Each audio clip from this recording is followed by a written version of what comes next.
এটা হচ্ছে আমার শিয়াবের ভবিষ্যৎ স্কুলের উপবৃত্তির টাকা দিয়ে একটি খামার করেছে। খামারে মুরগি হয়েছে 50টা। আমার শিয়াব মুরগির বাচ্চা এনেছিল 20 টাকা করে।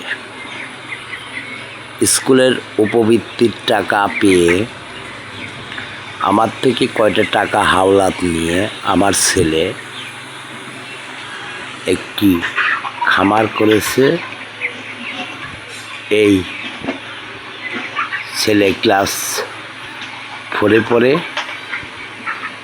উপবৃত্তির টাকা দিয়ে সে এই খামারটি করেছে। আসলে ইচ্ছা করলে উপায় হয়, সবাই করতে পারে না। তো MKS টিভির পাশে থাকুন, নতুন নতুন ভিডিও দেখুন, নতুন চ্যানেলটিকে সাবস্ক্রাইব করুন। আপনাদের মাঝে এসেছি আমি সেই কাদের ভাই। আমার সন্তান নিজে কর্ম করছে, ক্লাস 4-এর উপবৃত্তির টাকা দিয়ে, সরকারি উপবৃত্তির টাকা দিয়ে সে একটি খামার করেছে। খাবারের যত্ন আমি করি, এটা ঠিক আছে, কিন্তু সে তো স্কুলে যায়। স্কুলে থেকে আসলে পরেই তারপরে সেই খামারের পরেই থাকে, লেখাপড়া করে। ওর মধ্যে দিয়ে এই খাবারটি করেছে। খাবারে মুরগির ওই যে আমার শিয়াব আসছে, ওই দেখেন স্কুলে থেকে প্রাইভেট পড়ে আসছে। দেখতে খাবারটি খুব সুন্দর লাগে। যে খাবার দেখতে আমার শিয়াবের দেখেন কত সুন্দর।